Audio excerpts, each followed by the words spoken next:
Patarini here with the Non-Traditional Pharmacist, part of the Pharmacy Podcast Network. Today we are doing things a little bit differently on TNP. On today's show, we are going to have Matt as today's guest. So Matt, thank you for being on today's episode. Yeah, great to be here, Lynn. This is exciting for me, being the one that if any of our listeners are tuning in for this episode, have historically done the interviews. So it's nice to be on the other side of the microphone, so to speak. So excited to talk about it. I know we have some good topics planned for today, so excited to get to those. Yeah, so speaking of the topics, there's a few reasons why we want to highlight Matt on today's episode. First, we want to go over what our goal is here at TNP, and having 2/3 of the non-traditional pharmacist here. Nick, I know you're here in spirit, and we can go over some of that. Number 2, we really want to emphasize the importance of networking, and there is nobody I know better at networking than Matt is. And number 3, Matt has an exciting new non-traditional pharmacy role, so we're going to hear a little bit about Matt's next path in his career journey. So Matt, thanks again for being on today's show. Let's get started with my favorite subject, of course, TNP. Why don't you share with everybody a little bit about what we're about here at TNP? What is our main goal? TNP is my favorite subject too. And I think before we get into what TNP is exactly, for those that see the names of the people on the episode, we have Lynn Patarini and Matt Patarini.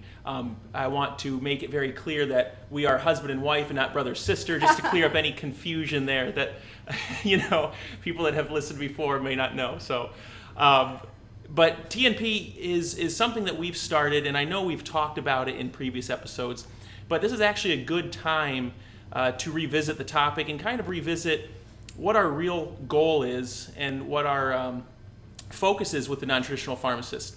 As we kind of passed the 2-year mark not too long ago of doing interviews and the production of what is the non-traditional pharmacist. So we originally started as a kind of a video blog, which is still kind of the core of what the non-traditional pharmacist is. But the main goal in that is really to provide exposure to pharmacists and pharmacy students, to all of the non-traditional and unique roles that pharmacists hold in the field of pharmacy. Pharmacists are doing a lot of very interesting things, a lot of unique things that oftentimes aren't highlighted in either school programs, or they're just difficult to learn about in the community. So we're trying to expose those and give some education as to what pharmacists are doing and potentially what other jobs and career paths pharmacists and pharmacy students can take. That's first and foremost. The second piece of the non-traditional pharmacist is really to connect interested pharmacists, interested pharmacy students with those individuals that are in those unique roles today. And I know we're going to talk a little bit about networking coming up, so the idea is once you understand what the roles are available, then you're able to connect with people that are actually in those roles and have a connection, which is so important, into that career path. So you may be able to either learn more or pursue that as a career path. Finally, the third piece, we like to provide resources that either we have found helpful or our guests have found helpful in their pursuit of new career paths and career exploration. So you combine the education of new roles with the connections of people in those roles, with the resources, and our goal is to design a platform where pharmacists, pharmacy students can take all of that and really find the job and career that fits them best. That was said perfectly. So like Matt was saying, with the exposure, we want to do the shadowing for you. It's a good way, of course, to get out there in the field and, physically shadow people that you're, in roles that you're interested in. But sometimes you can't always do that. There's not enough time in a day or not enough time in a semester in that case. So we want to go out there, get the exposure for you, get the interviews, and show you all the roles that are available out there. And take it a step further with networking. So it brings me to my next question. How can people get the most out of the non-traditional pharmacist? Really, to get the most out of the non-traditional pharmacist, it's not just about listening to the podcasts or the interviews. They're a great source of information, but to really get practical use out of TNP, it will require a level of connecting with those individuals. Everyone that we feature on the Non-Nutritional Pharmacist is very accessible and gracious with their time, and quite honestly, we're lucky to have them as guests on the Non-Nutritional Pharmacist. So they are a great resource for connections, and it's up to you to make those connections in whatever capacity makes most sense for you. If you're not looking for a new job, then utilizing those resources for new careers may not make the most sense. But they're a wealth of information, and it can be very helpful when you're trying to learn about new areas of pharmacy. But yes, you have to take it upon yourself to connect with them, reach out, and you'll be surprised at some of the connections you can make. What would you say the future directions are for the non-nutritional pharmacist? Future directions is tough. It's, as pharmacists know, the landscape is changing. A lot of new roles, new avenues to work in are becoming less non-traditional. So the focus is really on the networking component and the connections. We'll continue to provide information in the emerging markets and the emerging roles that are becoming available, but the emphasis moving forward will be even more so on the connections. We have the ability now to email and call if people provide their contact information, but we want to make that easier and help facilitate that in any way we can, because we understand how important it is. So the focus on networking moving forward is going to be key, but how exactly that plays out, stay tuned. Yeah, exactly. So take these interviews and use them for connections. Bringing us to our next topic on today. For today, it's for networking. This is a huge part of TNP. So let's talk a little bit about why is networking so important. Again, you are phenomenal at networking. You've gotten 2 jobs through networking in non-traditional pharmacy. So what is the big takeaway? Do you think it's more important to network than to, say, submit your resume online to a job source, to a job website?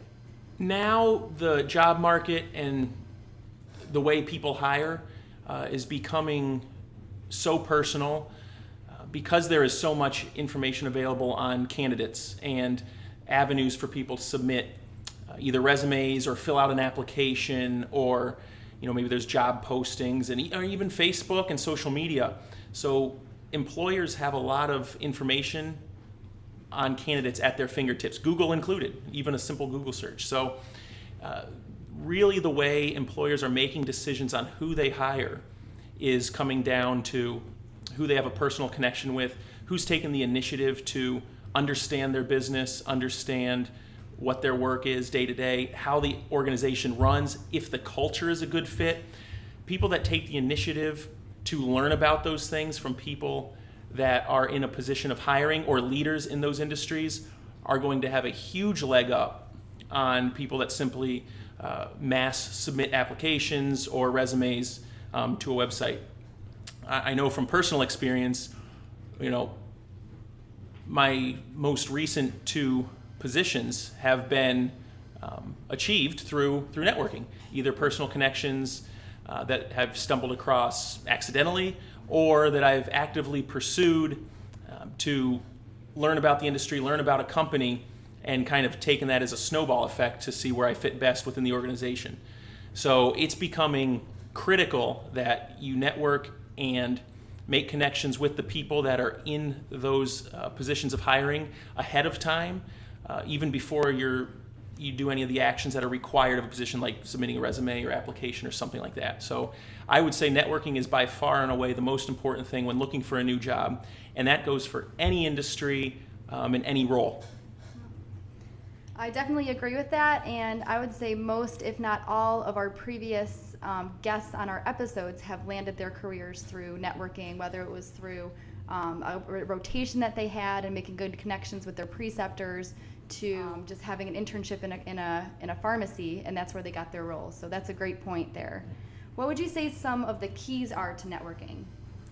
There's a lot of different ways to go about, quote unquote networking. I think some of the traditional ways of face-to-face meetings, either conferences or job fairs where you have a lot of people in the same industry talking about the same subject matter, concentration of individuals in that industry is probably still the best way.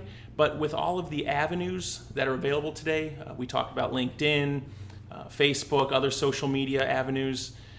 There's so many different ways to at least make that initial connection. Of course, you want to do things in kind of a multi-way approach. So if you meet someone in person, connect with them on LinkedIn, maybe schedule a phone call to discuss what their role is and maybe how they may be able to help you and how you can help them learn about something new. So there's a lot of different ways, and I would say focusing on only one is probably not the best strategy. You really need to be connecting with people on different levels and different avenues to really make that lasting personal connection.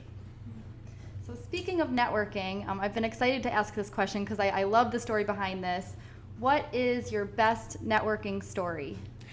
Yes, I do have a great networking story, and I tell it often because it's one of the accidental ones, and it's how I've landed my current role with UCG Technologies and Contract Guardian, which we'll talk about what those roles are in a minute. But it's such a great example of how you never know where an opportunity can come from.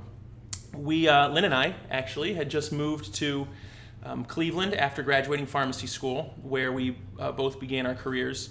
And I had started with IBM a few weeks into moving to the Cleveland area. And when you move to a new area, one of the first things that you have to do is figure out where you're going to get a haircut. And I didn't really think of that ahead of time, so that was one of the first things on my list. And I went to this barber shop downtown Cleveland and had a conversation with the barber, very nice guy, and he started asking me about what I do for work. And I mentioned I worked at IBM at the time, and he said, "That's funny because my brother-in-law worked for IBM back in the 80s. He has since started his own company, but you remind me a lot of him. I think you guys should connect. I think you should meet him." And I said, I would love to meet him. He sounds like an interesting person. I've always had an interest in kind of the entrepreneurial side of things. So I emailed or called. I can't remember if I emailed or called the UCG Technologies president, Jim Kandrak, that afternoon. And we had lunch a couple days later. And we got to talking about his business, what he was looking for in terms of employees and growth and scale, and what he needed for the business long term. And I was kind of expressing what I was looking for in terms of work. And we just had a nice conversation. Fast forward, probably a year later, and I now work at UCG Technology. So I took that one interaction and over time developed a relationship. We learned about each other. We learned about my professional goals, his professional goals, the needs of the business, and the timing was right for him to hire and for me to make a move. So it's just a great example of have those conversations, take those opportunities. You never know what's going to happen. I love that story. And one thing I want to zoom in on from it is how Matt did it that day that he heard of the connection. And that's one strong point that he does is he always does things now. He doesn't hesitate. He doesn't overthink it. He had an opportunity and he called him that day. And, within the year, he had a new job that he currently loves. Yeah, it's interesting because when you have those opportunities, they don't last forever. So you have to take them as they come. At the same time, things that are good are worth working hard for and waiting for. So it was a long, it's not like I started working there the next day. There was a long process in that time, and we've done a lot of work since then. So yes, you can do things quick and you have to take action, but also recognize that there's a long process to ultimately hit goals that you think you're looking to hit. All right, so that brings us to his new role at Contract Guardian with UCG Technologies. What exactly is Contract Guardian? Can you tell us a little bit more from a bird's eye view what it is about? Contract Guardian is very exciting for us at UCG. UCG Technologies has been in business for 30 years and really focused on a IBM hardware system for the majority of that business.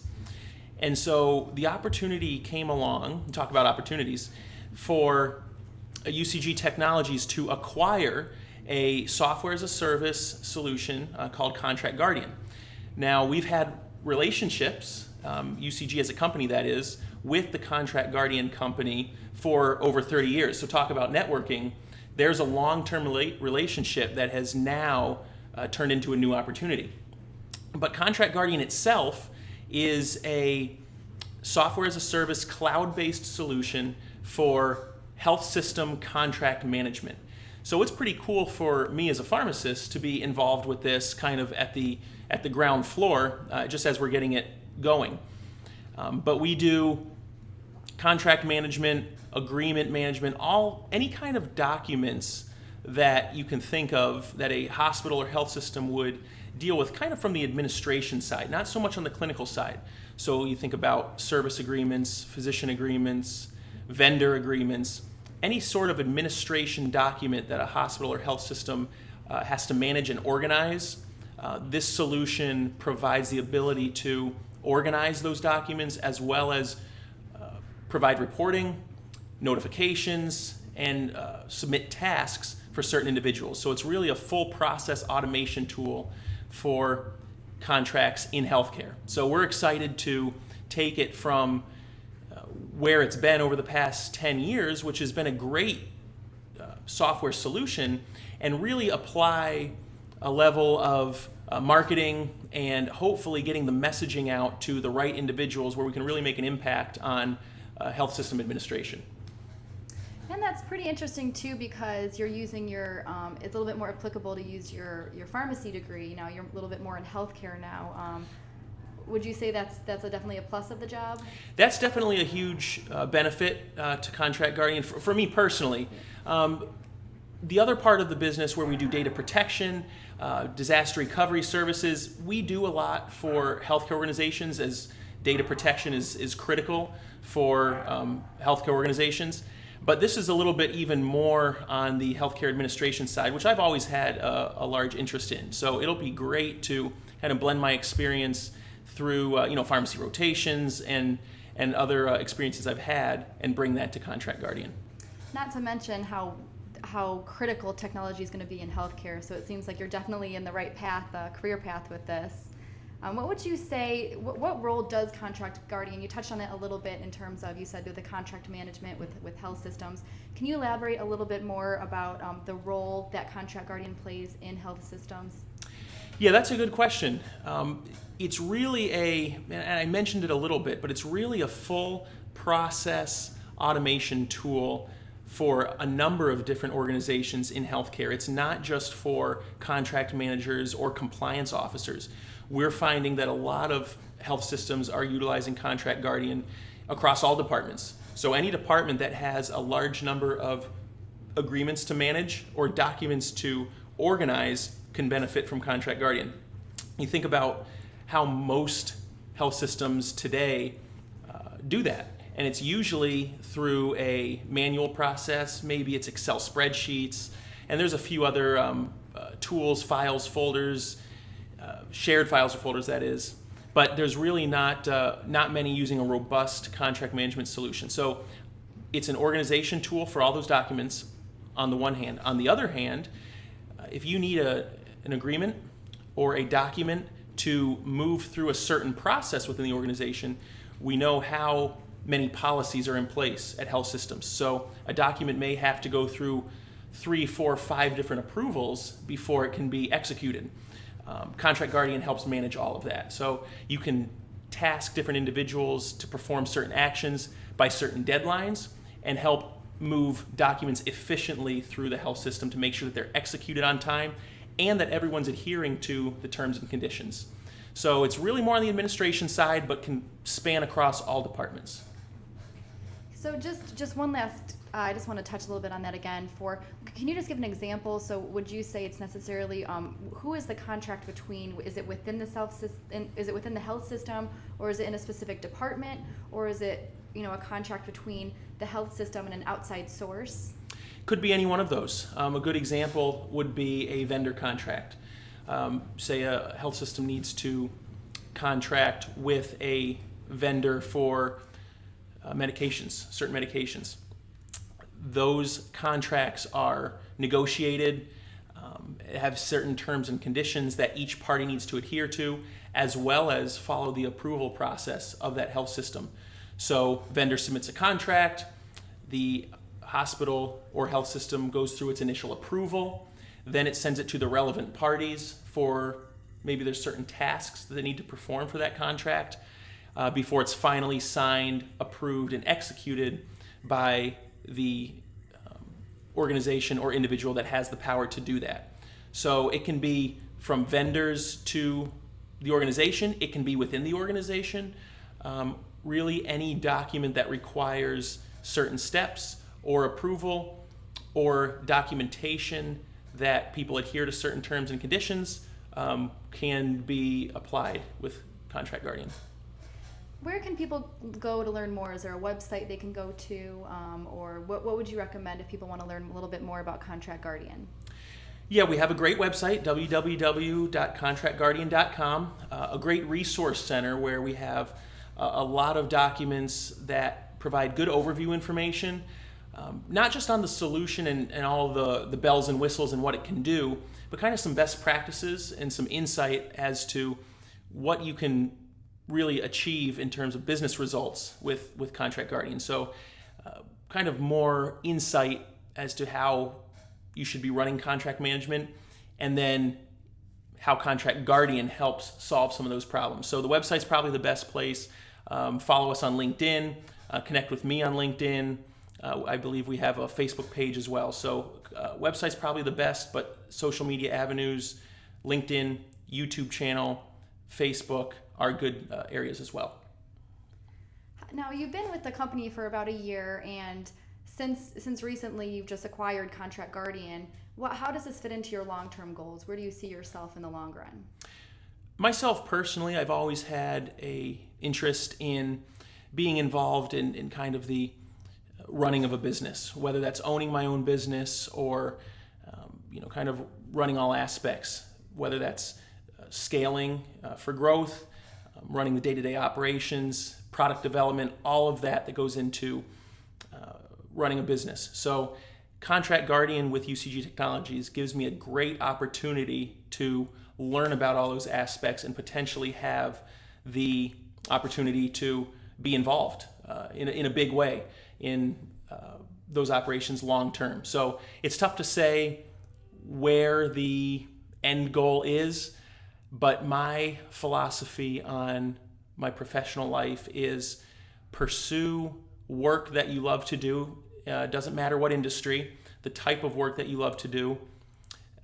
Find time for friends, family, and hobbies, and make sure that work-life balance is something that you're comfortable with and you're really very happy with, because otherwise it makes for an unhappy career, and that's not a position you want to be in. So long-term goals, I think I'm in a great position with UCG Technologies and Contract Guardian, and really excited to see where Contract Guardian goes in the next, 5 to 10 years. And in terms of work-life balance, I think that you said it very well. You want to make sure you're very happy in your career, but also in your personal life. And anybody that knows Matt knows that he is an extremely good golfer. He has won the Ann Arbor City Championship 5 times. That is a common bragging point I like. But joking aside, how would you say, does this job allow you to have good work-life balance? It does. It does. I think we work hard, but we also have time to enjoy the things that we like to do, and have the time to do not only your hobbies, but also spend time with friends and family.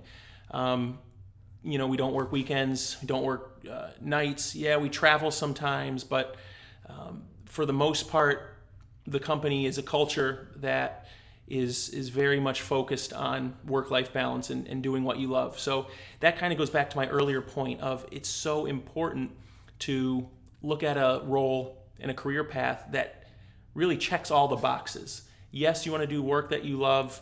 You want to work the hours that are appropriate for you. You want to make sure you have time to do the things that you like to do. So UCG Technologies does a great job of that, and they take that very seriously. So that's one of the big benefits. So yes, the work-life balance is very, very good.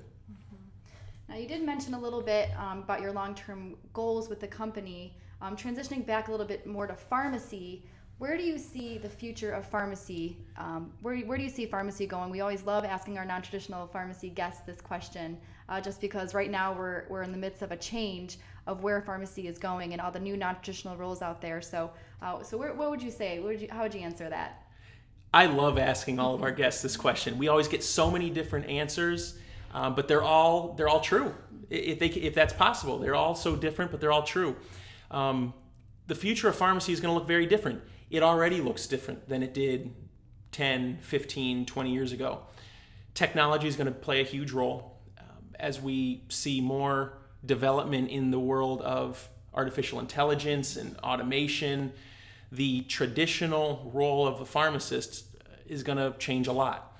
So I see technology playing the biggest role in the field in general as we move forward. How exactly that plays out, it'll be interesting to see, but I think a lot of work is being done on the AI side of things and automation. So I think that's probably the most immediate, but it'll be changing in years to come. And of course, you talk about things like blockchain and all these other technology buzzwords.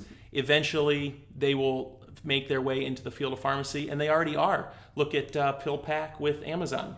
So it's already happening. Technology is the biggest part, but the clinical expertise and the medication use expertise of pharmacists will always be needed to supplement that technology. But the winning combination is going to be better care for patients, more efficient use of the health system. So I can't wait to see what happens. I can't either, Matt. That seems like a great answer. Technology is definitely in the future of pharmacy. And, Matt, thanks so much for being on today's episode. If there's anything to take away from today's podcast, you don't necessarily need to get your hair cut to get your next job, but really shows the importance of networking. So just take that away, network, make these connections with people. Don't be afraid to reach out to pharmacists or people in careers that you're interested in. And thanks again. We're looking forward to seeing you next time.